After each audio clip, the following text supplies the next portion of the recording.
Quindi ragazzi, noi tutti siamo nati da Adamo ed Eva, da quel peccato. Adamo ed Eva, allora. Adamo e Eva. Se andate a pagina 89, vedete?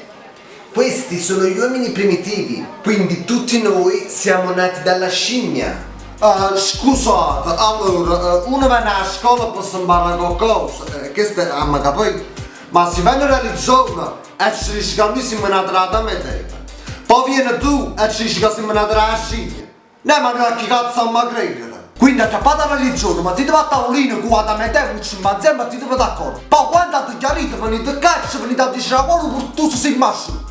Ecco spazio. La mattina si è buffati di palla.